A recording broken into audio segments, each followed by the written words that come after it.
Buenos días, agradezco muchísimo al profesor Julio Borrego esta invitación y me siento, bueno, como siempre, impresionado y encantado por la belleza de esta ciudad y de este palacio de Anaya, y encantado de participar en un ciclo que se llama Los desvelos de la Academia, pero yo debo ser muy torpe porque solo veo un sentido a la palabra desvelo. ¿Cuál es el otro? El desvelo, por un lado, es la falta de sueño por el cuidado hacia algo, y el otro es quitar el velo. Quitar el a un velo, montón ya. de asuntos. O sea que ya, de acuerdo. Yo había pensado sobre todo en el primero y Sí. agradezco mucho, digamos, la medida en que me toca que se reconozcan los desvelos, los empeños por el trabajo sobre la lengua española de la Real Academia. El profesor Julio Borrego me pidió que viniera a hablarles, bueno, del diccionario. En este ciclo, pues, han pasado por aquí o van a pasar otros compañeros de la Academia que van a hablar de otras obras de la Academia, la ortografía, la gramática, el diccionario histórico. A mí me corresponde, por tanto, hablar del diccionario por antonomasia, del diccionario a secas, de lo que se llama el diccionario común o diccionario usual, a veces también diccionario vulgar, y muy a menudo se utiliza la sigla que ha utilizado el profesor Julio Borrego, la sigla DRAE. Yo esa sigla la verdad es que no la he usado mucho porque realmente es una falsa sigla, ¿no? Esa sigla no es la abreviación de un título, puesto que el diccionario no se llama Diccionario de la Real Academia Española, sino Diccionario de la Lengua Española, pero la verdad es que sí, es una sigla cómoda. La Academia no ha tenido especial empeño en difundirla, en propagarla, pero se ha generalizado mucho. Y les diré como cosa curiosa, para empezar, que es una sigla que ahora las academias americanas han pedido a la Academia Española que no la use, que no la favorezca. ¿Por qué? Pues porque, claro, a las academias de América esa sigla no les termina de satisfacer por el hecho de que aparezca en la sigla la Real Academia Española, siendo así que el diccionario es cada vez más un diccionario panhispánico en el que colaboran cada vez más las academias de la Asociación de Academias de la Lengua Española. Y luego verán, porque al final les voy a mostrar muy rápidamente, algunos seguro que ya lo han visto, ¿no?, la recentísima plataforma en la que se puede consultar ya en línea la 23ª edición. Ya verán que aparece arriba una especie de logotipo que es el mismo que aparece en la cubierta del diccionario en papel con la sigla, con las letras DLE, ¿no? Es decir, que parece que la Academia quiere difundir la sigla DLE, que es una sigla real, puesto que responde al título Diccionario de la Lengua Española.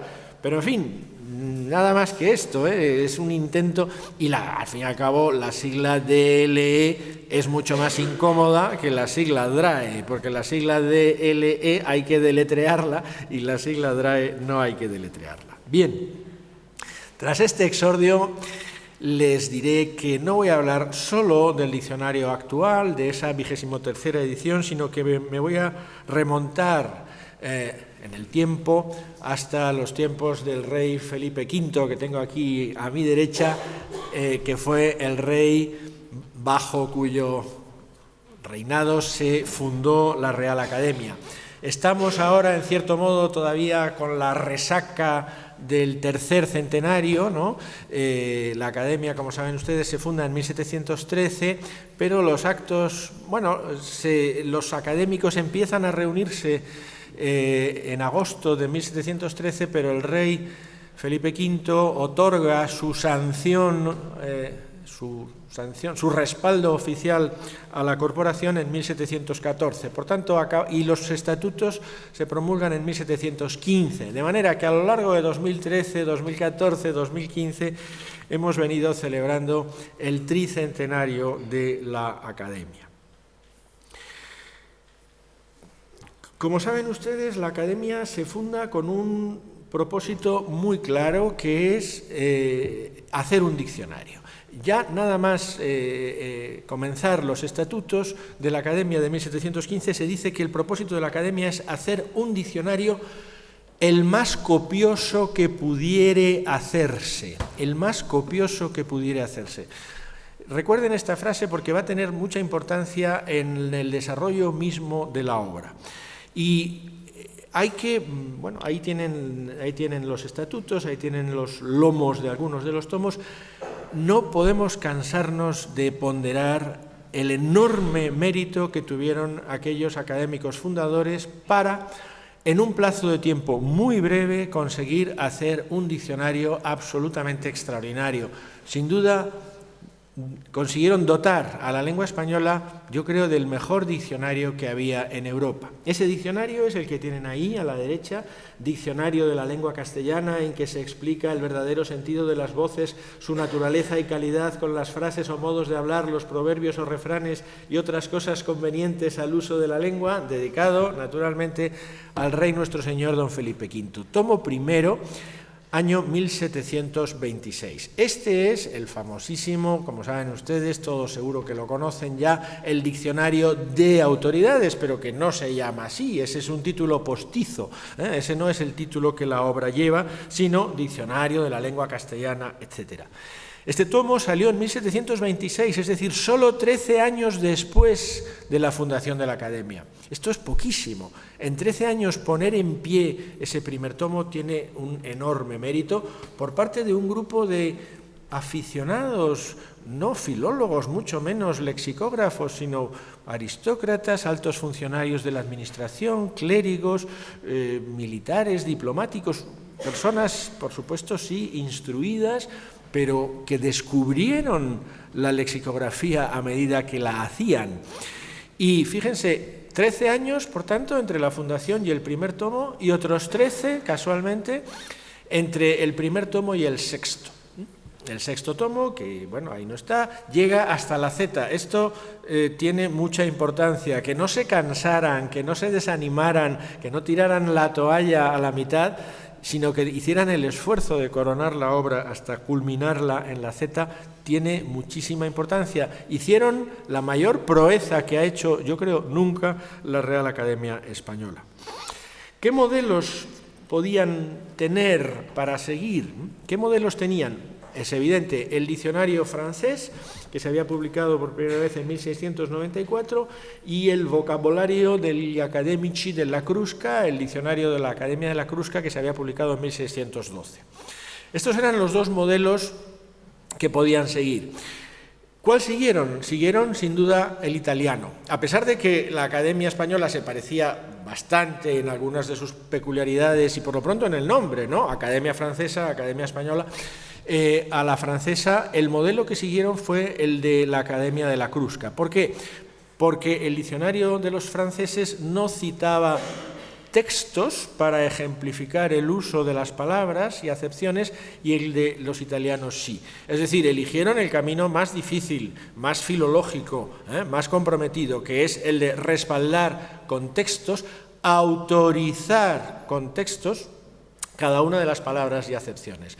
Ya ven ustedes por qué más adelante, bueno, enseguida a esos textos se les llama autoridades, porque no olviden que la palabra autoridad pertenece a la misma familia léxica que la palabra autor, es decir, la auctoritas es la condición de los auctores.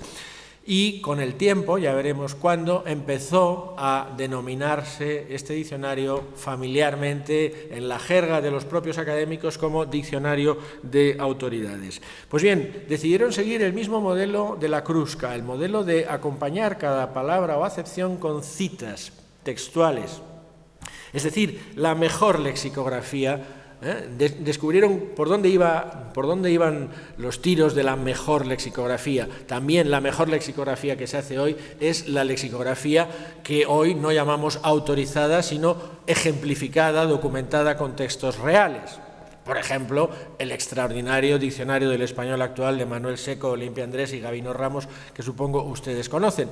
Lo que hicieron los académicos en el siglo XVIII es muy parecido a lo que hace hoy la mejor lexicografía, que es apoyar en textos todo lo que dice, es decir, un planteamiento inductivo. Pues bien, lo bueno es que la Academia Española tomó el método de la Academia Florentina, de la Crusca, pero ampliándolo extraordinariamente, con una manga muy ancha. Ahora mismo me preguntaban los periodistas que si la Academia no tiene la manga demasiado ancha. Bueno, desde luego, los académicos fundadores la tuvieron muy amplia porque... ¿Por qué? Pues porque aunque su discurso teórico era más bien normativo, más bien restrictivo, más bien purista, su discurso teórico, como en el fondo querían hacer un diccionario el más copioso que pudiere hacerse, esa obsesión por la copiosidad, por la amplitud del léxico les llevó a hacer un diccionario mucho más descriptivo que normativo, mucho más descriptivo que normativo. La música teórica de los preliminares del diccionario de autoridades suena a normativa, pero la praxis lexicográfica fue muchísimo más amplia.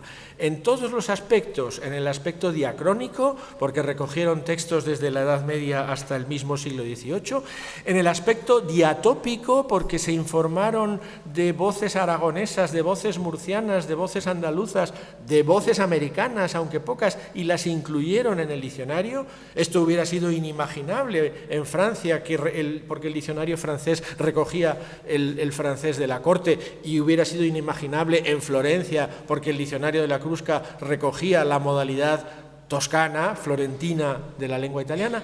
Es decir, la amplitud de criterios de los académicos españoles fue extraordinaria. Y también por lo que se refiere a los niveles de lengua y a la variedad de textos.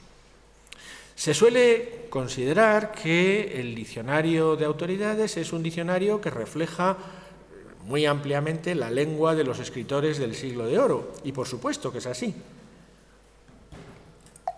¿Cómo no iba a ser así si realmente la masa de textos que sirvieron para confeccionar el diccionario fue fundamentalmente literatura, ¿no? Textos escritos? Por supuesto, es inconcebible utilizar corpus orales, ¿no? Pero incluso alguna copla popular, ¿no? Citan también coplas populares, igual que Covarrubias, la lírica popular, que era un mensaje más oral que escrito, a veces también aparece citada en autoridades. Pero lo importante es que, naturalmente, el abanico, el espectro de textos escritos fue amplísimo.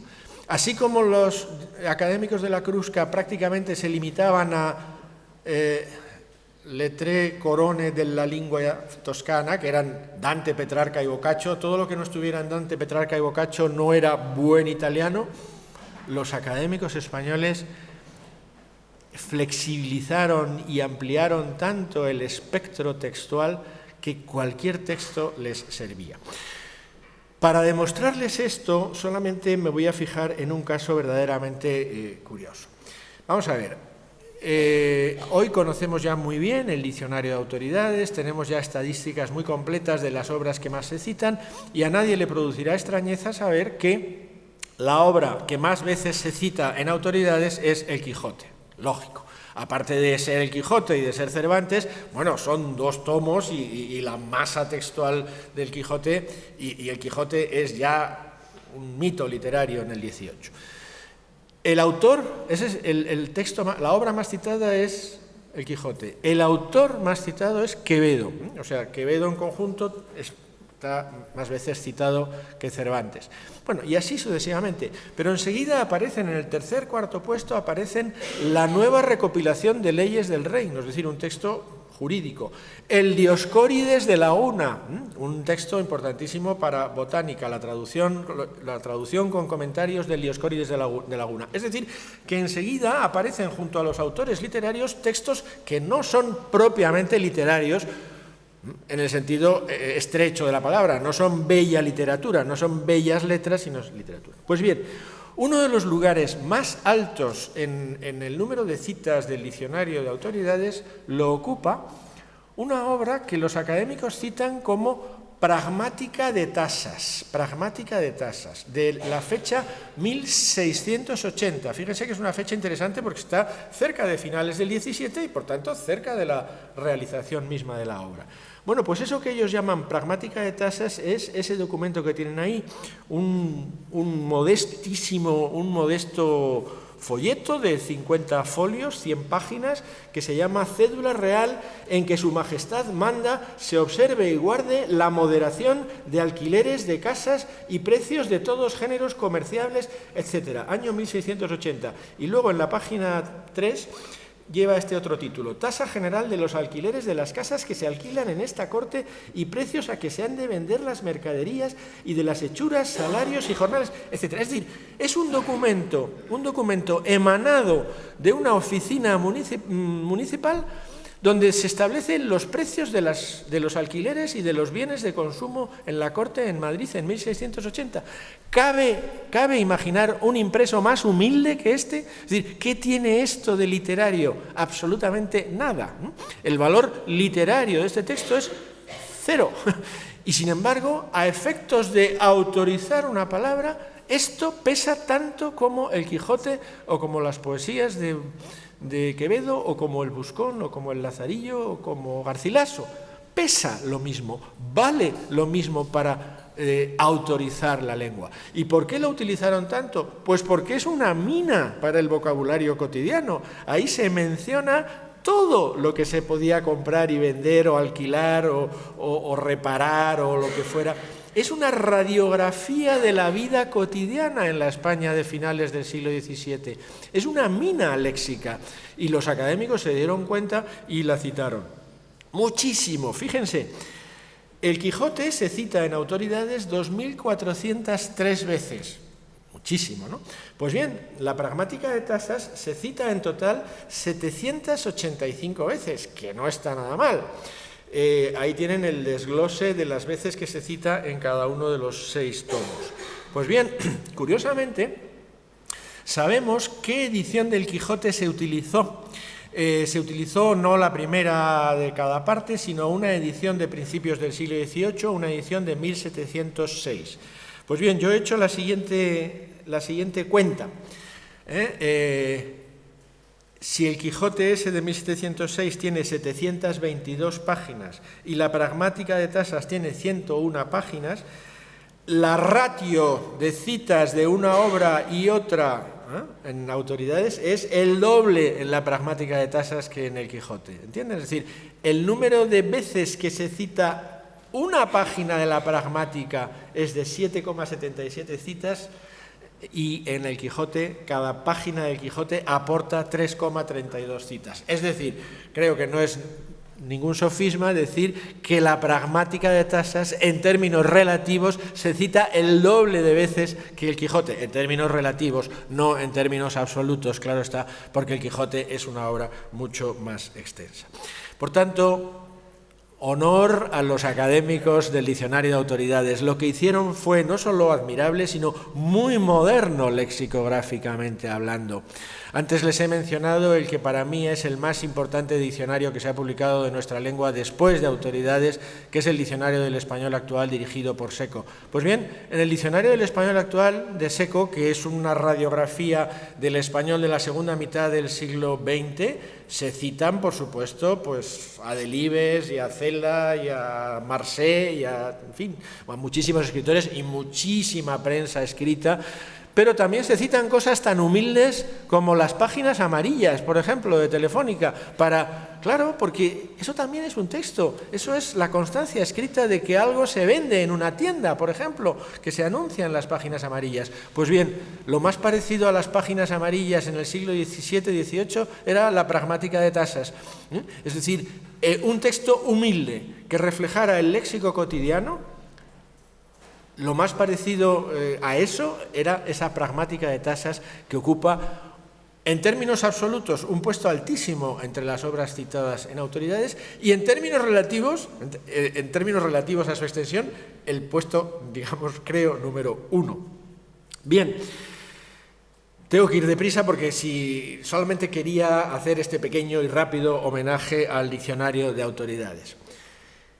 ¿Qué pasó después? Bueno, como saben ustedes, el diccionario de autoridades es el tatarabuelo del actual diccionario de la Academia, es decir, el diccionario de la Academia de hoy desciende todavía del diccionario de autoridades y a veces hasta se nota, ¿no? Porque hay definiciones que todavía se parecen, que todavía recuerdan bastante en su redacción a la que ofreció el diccionario de autoridades. Pero conviene saber un poco la historia. Bueno, ahí la tienen muy resumida. El diccionario de autoridades se publicó en 6 volúmenes entre los años 1726 y 1739, como les he dicho.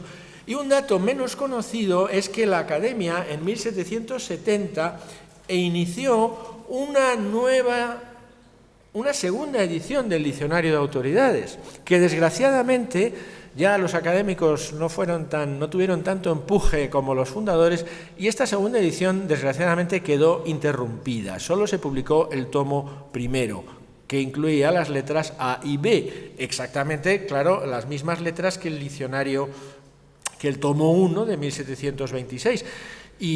Pero muy incrementadas.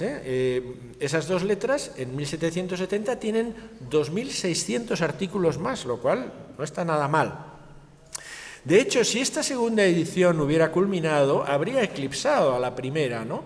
Porque la mejoraba y la ampliaba. Si esta segunda edición hubiera llegado a tener los 6 tomos, cuando hablásemos del diccionario de autoridades nos referiríamos más bien a esta segunda que a la primera. Y sin embargo, como quedó frustrada e interrumpida, de este primer tomo de la segunda edición pocas veces nos acordamos. Por cierto, ya saben que todos estos diccionarios los tienen ustedes comodísimamente al alcance de sus pantallas en una aplicación de la Academia que se llama Nuevo Tesoro Lexicográfico de la Lengua Española. Ahí les salen en facsímil todas estas ediciones.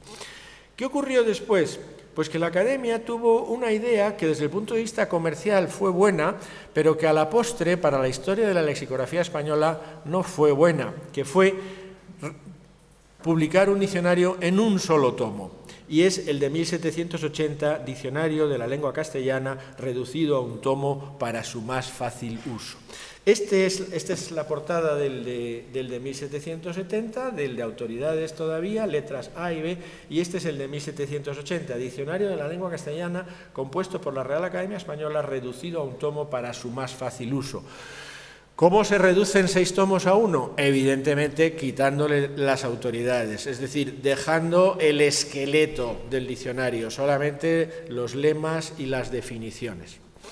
Y el público lo agradeció porque, claro, era más barato, era más manejable y tuvo buen despacho comercial este diccionario.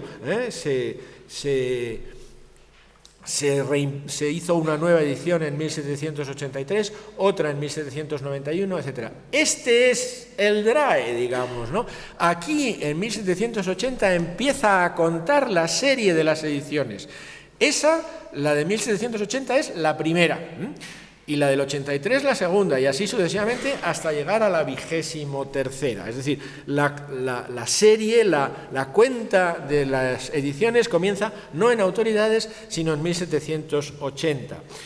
Un mal síntoma, creo yo, es que en 1817, que es la quinta, como ven ahí, ya desaparece del título lo de reducido a un tomo para su más fácil uso. ¿Ven? Ya se queda solo en Diccionario de la Lengua Castellana.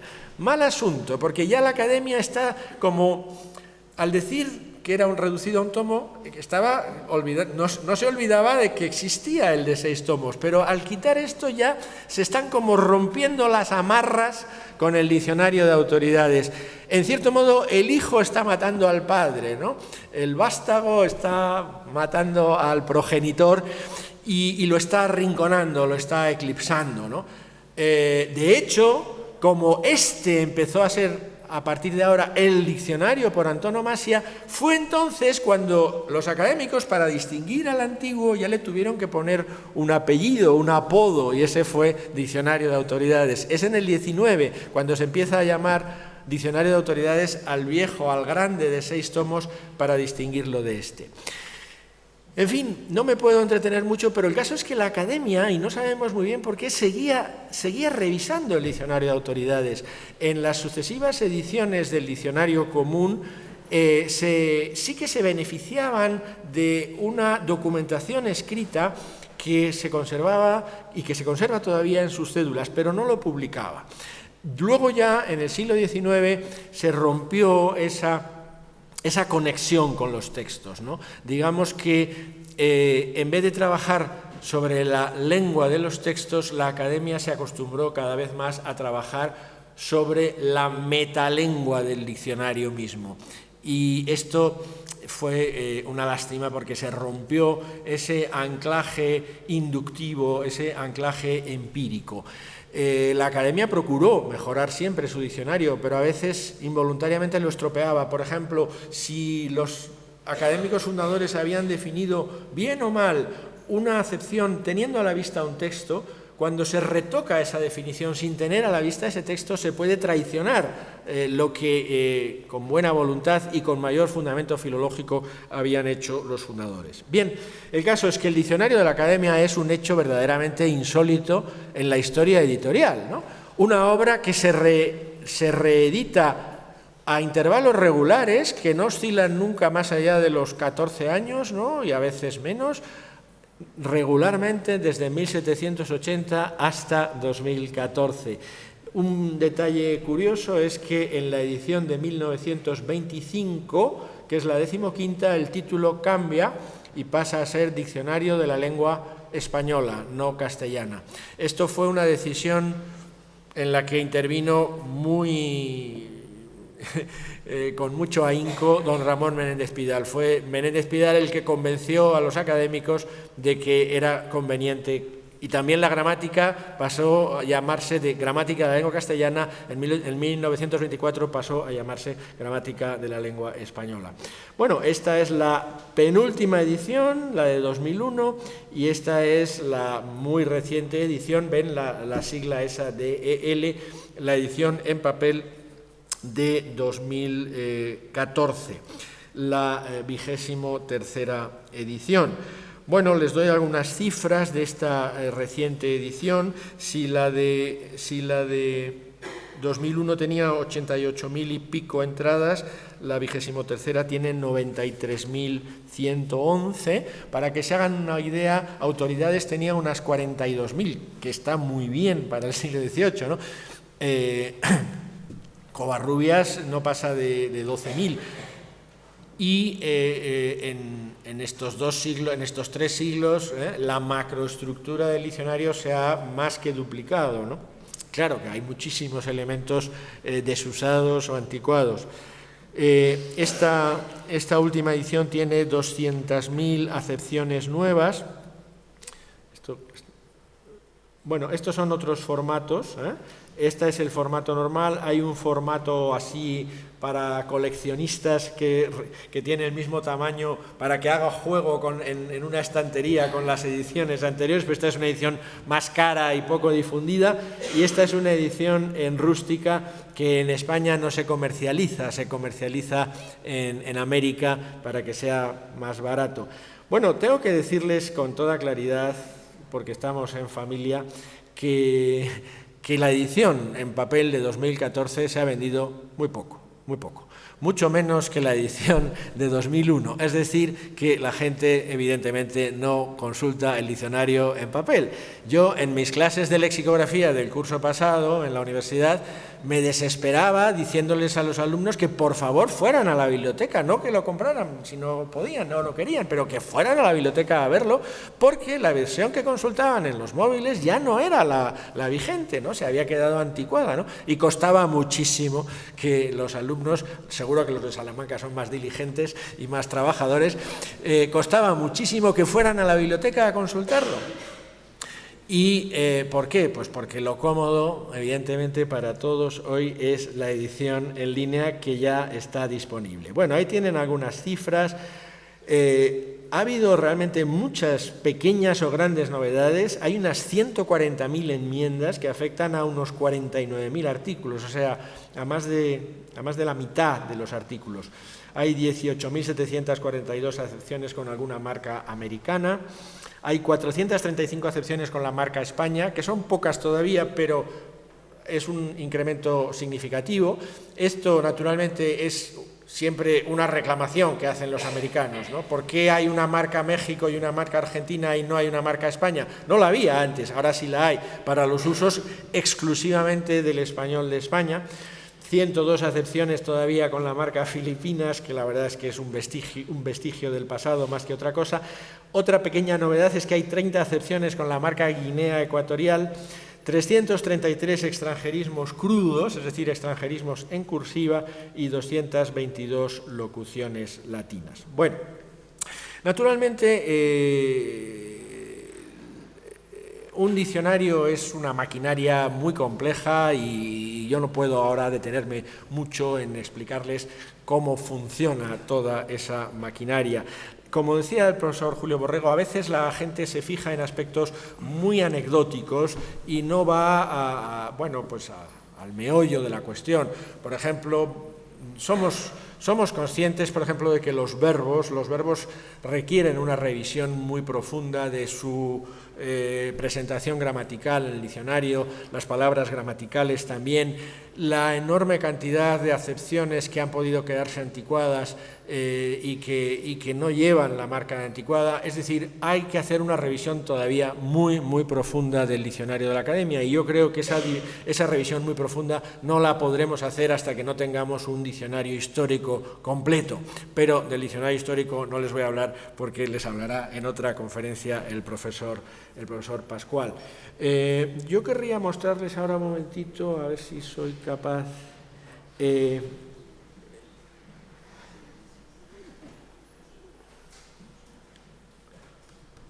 Unos artículos de muestra del diccionario para que se vea, no sé qué tal se ve, creo que sí, ¿no?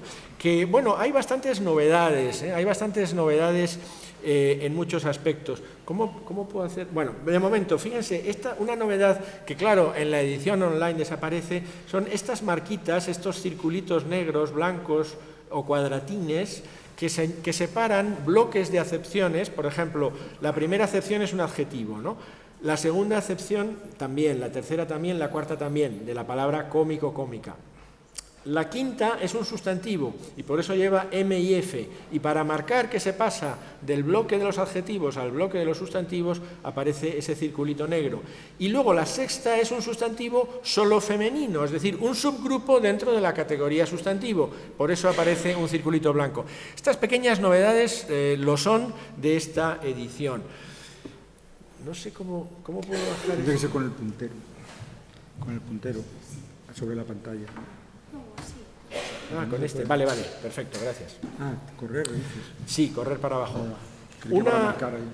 Una novedad es que las variantes, aparecen a continuación del lema. Fíjense ahí abajo donde dice bikini con K, también bikini con Q.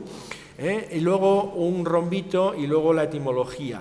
Y, naturalmente, hay una remisión que dice bikini con Q, véase bikini con K. Esto, que parece tan sencillo, no ocurría antes en el diccionario de la Academia, de manera que si uno consultaba psicología con S, le mandaba a psicología con P, y ahí se lo definía. Pero el que consultaba directamente psicología con P no sabía que también estaba aceptada, aunque a muchos no les gusta, yo incluido, la variante con S. En fin, hay bastantes novedades en las que no me puedo detener. Fíjense, por ejemplo, esta manera de agrupar los sustantivos con flexión de género. Poeta, tisa. Antes aparecían en entradas diferentes y ahora aparecen así, poeta, poetisa. Y luego, después de la etimología, hay una indicación que dice para el femenino, usada también la forma poeta. En efecto, ¿no? Lo de poetisa está más que en declive. La mayor parte de las mujeres que escriben poesía que yo conozco prefieren llamarse poetas y no poetisas.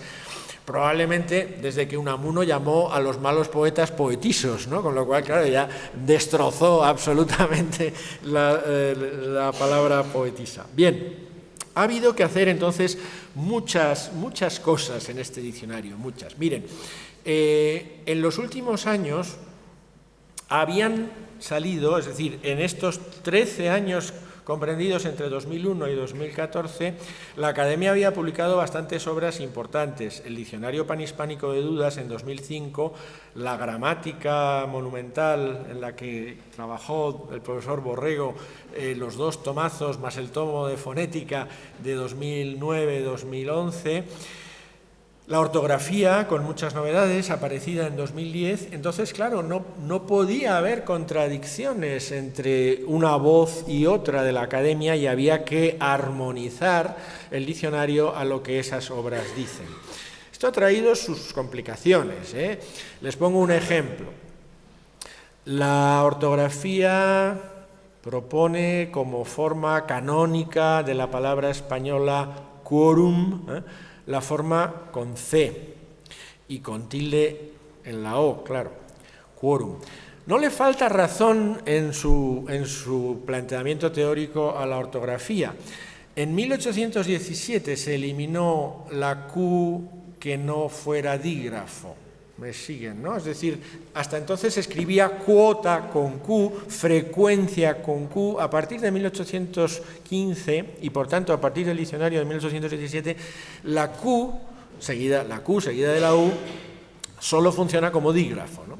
Y por tanto todo lo que no sea eso debe ir con C. Y se había escapado la palabra quorum, ¿no? Con esa Q que infringe, digamos, lo establecido en 1815, ¿no? Bueno, ahora, es muy duro, se hace muy duro escribir quorum con C, ¿no? Se hace muy duro. ¿Por qué? Porque la ortografía es una cuestión de hábitos y los hablantes se vuelven todos nos volvemos tremendamente conservadores en ortografía, ¿no? Entonces dice, uy, qué feo, ¿no? No es feo, es distinto, es nuevo, es... Entonces ahí el diccionario ha hecho equilibrios, ¿no? Ha recogido la forma quorum con C, pero como en los corpus su uso es, por ahora, mínimo, 0 casi, remite a la forma quorum con Q en cursiva y sin tilde. Con Q en cursiva y sin tilde. Es decir, para marcar una diferencia entre un latinismo crudo, sin tilde, en cursiva, y una voz española en redonda, con tilde y con C. La verdad es que mucha gente escribe quorum sin cursiva, sin tilde y con Q. Pero bueno, poco a poco a lo mejor penetra la forma con C. El diccionario ha procurado no ser muy estridente, no caer en, porque claro, el diccionario lo ve mucho más la gente que la ortografía, ¿no? La gente no se va a buscar a ver cómo se escribe quorum en la ortografía, realmente tiene mayor utilidad normativa en términos ortográficos el diccionario que la ortografía. A pesar de que la ortografía está colgada en la red y se pueden hacer búsquedas en modo texto, o sea que la ortografía, la Academia no se la puede acusar de falta de generosidad porque ha colgado todas sus obras gratuitamente en la red, la gramática, la ortografía, el diccionario panhispánico de dudas y ahora también el diccionario. Pero en fin, la cosa es muy compleja, ¿no? No se pueden despachar estas cosas de un plumazo, ¿no? Y desde luego no se pueden adoptar criterios de uy, qué feo, o uy, no me gusta. No, mire, no es cuestión de gustos, ¿no? Hay toda una tradición ortográfica detrás y hay mucha más complejidad de lo que parece detrás de las cosas. Vamos a volver un momentito al PowerPoint.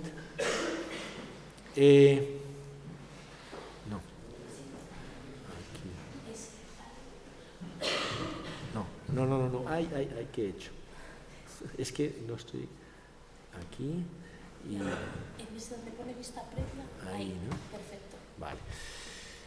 Bueno, les decía antes, en cuanto... hay muchas incorporaciones en el diccionario, pero por supuesto también hay supresiones, ¿no? Muchas supresiones.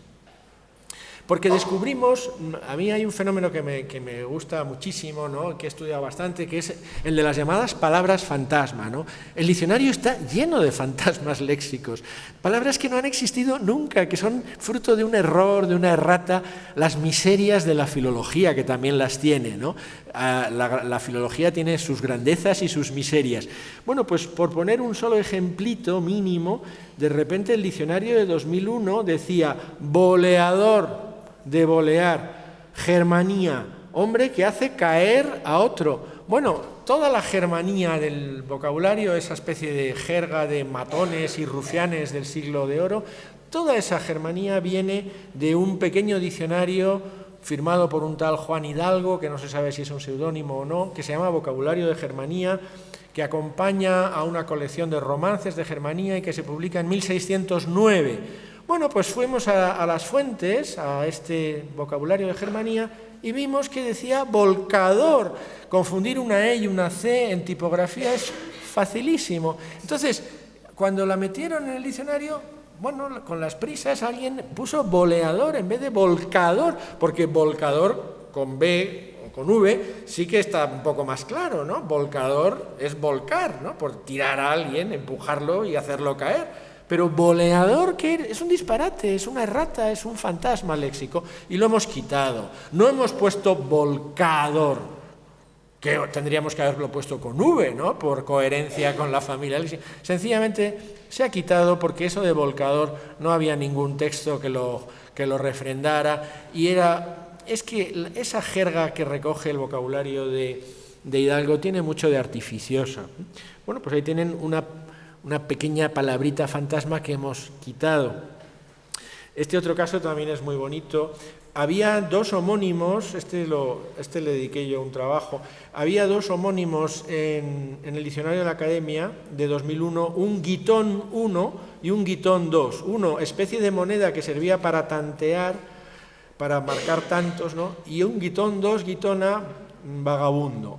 Bueno, pues no eran homónimos. La primera había sufrido un error de transmisión y, lógicamente, no era guitón, sino gitón.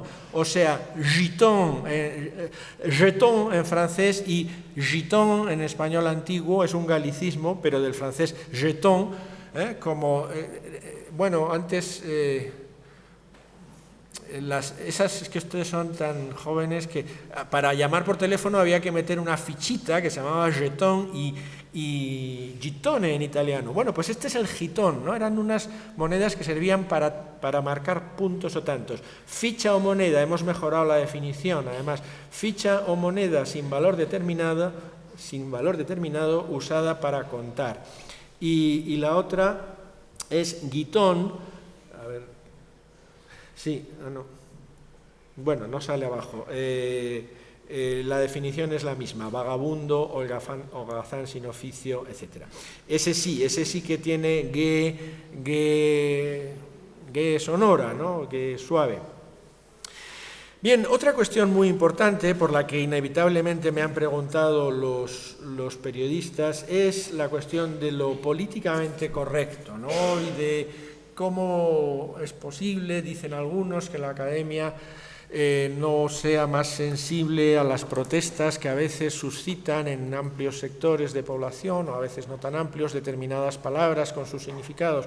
Bueno, la Academia desde luego se equivoca, y cuando se equivoca rectifica, y la Academia es sensible a los requerimientos que le hace la sociedad. Para salirme un poco de los ejemplos más trillados, gitano, etcétera, fíjense, por ejemplo, la Academia recibió una queja de las personas, de las asociaciones de sordos, de personas sordas, acerca de la definición que daba la Academia de sordomudo, que efectivamente estaba muy mal. En 2001 decía: privado por sordera nativa de la facultad de hablar. Esto no es verdad. Las personas con sordera de nacimiento no están privadas de la facultad de hablar, solamente de la facultad de oír, y eso les produce graves dificultades para hablar utilizando el sistema fonador, aunque hay un aprendizaje y desde luego también hablan por el sistema de signos. De manera que esta definición estaba pidiendo a gritos nunca mejor dicho, perdón la broma, una nueva definición, que es dicho de una persona sorda de nacimiento y que padece por ello graves dificultades para hablar mediante la voz. Esta definición está muchísimo mejor que antes, pero El problema es que lo que nos pedían es que quitáramos la palabra sordomudo, que la borráramos, que la elimináramos del mapa. Y eso no lo podemos hacer porque la palabra existe, ha existido en la literatura. Si cada vez se emplea menos, pues estupendo, llegará un día en que a lo mejor merezca llevar la marca de desusada, pero todavía se usa, todavía es una palabra de la lengua española, y a lo que muchas veces no podemos atender es a una especie de furia censora de la sociedad que dice, no, esto no quiero verlo, quitándolo ya no existe el problema. No, la palabra sigue existiendo, lo que hay que hacer es mejorar la definición. La Academia define la palabra cáncer como enfermedad que se caracteriza por la transformación de las células que proliferan de manera anormal e incontrolada. Una tercera acepción que es distinta de la 2, que es tumor del cáncer, o sea, una cosa es la enfermedad y otra cosa es el tumor, y las dos se llaman cáncer. Y una cuarta acepción que dice proliferación en el seno de un grupo social de situaciones o hechos destructivos, es decir, un uso metafórico, figurado de la palabra cáncer. Y hemos recibido cartas de asociaciones de enfermos de cáncer diciéndonos que esta cuarta acepción es ofensiva, que parece mentira que la Academia no tenga sensibilidad hacia los enfermos de cáncer. Bueno, ¿cómo no va a tener la Academia sensibilidad hacia los enfermos de cáncer? Por Dios, o sea, es que no puede ser. Este es un uso metafórico que existe. Esa frase, la droga es el cáncer de nuestra sociedad, o el cáncer de la corrupción, ¿no? Bueno, lo decimos como la palabra peste, cuando la peste era una enfermedad terrible, la palabra peste adquirió significados metafóricos, pero la culpa no es del diccionario, es la lengua la que lo hace. Dirijamos nuestra furia contra la lengua, no contra el mensajero, que es el diccionario, que es el que nos pone ahí blanco sobre negro lo que algo dice. Voy a terminar porque son casi las 11 y bueno, no me va a dar tiempo, por tanto, a mostrarles la aplicación del diccionario, pero seguro que ya se han metido en ella y les sugiero que si no lo hagan. Está, creo, muy bien, tiene muchas mejoras respecto a la edición anterior. Tiene algo impresionante, que es la navegabilidad total. Es decir, antes, cuando salía una palabra en negrita... Quizá no se tarde mucho en bueno, una palabra. Venga, vamos a ver. Estaba... Que si no se lo hubiera tenido que decir en clase. ¿Aquí? ¿Ahí? Ah, ya, el Safari. Vale.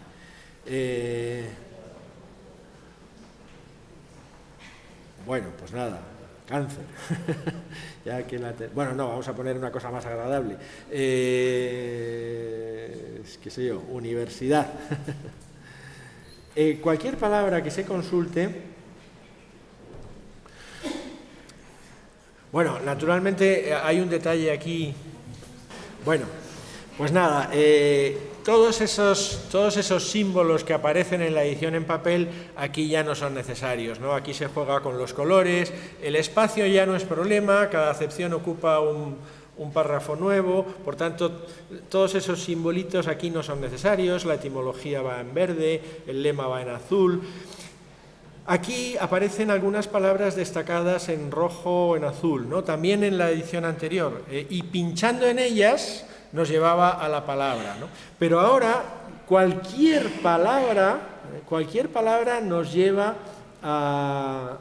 O sea, si yo pincho en correspondiente, se me abre el artículo correspondiente. O sea, cualquier palabra de la definición me lleva a... ¿Cómo tiramos a la anterior? Entonces lo del rojo, el rojo para que... Bueno, el rojo es se pone en rojo la misma palabra que se está definiendo, ¿no? Y por tanto no tiene sentido que tenga navegabilidad. Pero también los verbos, por ejemplo, si yo pincho en comprender,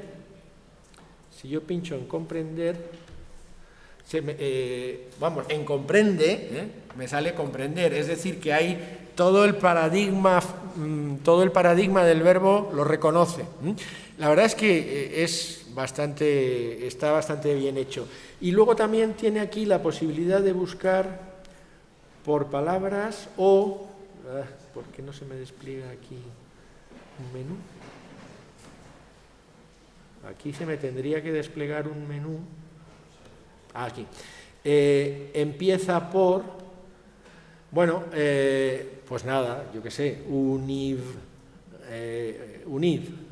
Entonces, me da todas las palabras, me tiene que dar. ¿Por qué no lo hace? Ah, no. Es que no sale. Ah, consultar aquí. Perdón, me tiene que dar. Pues no, algo ha pasado. Bueno, les juro que funciona. Vamos a... miren, si ponen empieza por, todas las palabras que empiezan por algo tienen que salir. Ah, ya está, ¿no? Unir, sí. Pero tendría que... yo había puesto una V, ¿no? Una V. Creo que solo estaba unir. Ah, consultar. No, ahí consultar. Bueno, efectivamente, eso es muy fácil, claro, o sea, todas las palabras que comienzan por unir. Más útil es termina por, porque lo convierte también en lo que se llama un diccionario inverso, ¿no? Es decir, para estudiar palabras que tienen un sufijo común es muy útil, o incluso palabras que tienen una misma secuencia de caracteres en el centro, ¿no? Y así sucesivamente. Bueno, y por supuesto también tiene la búsqueda aproximada, ¿no? ¿Dónde está? No podemos volver. Ah. Si yo pongo aquí...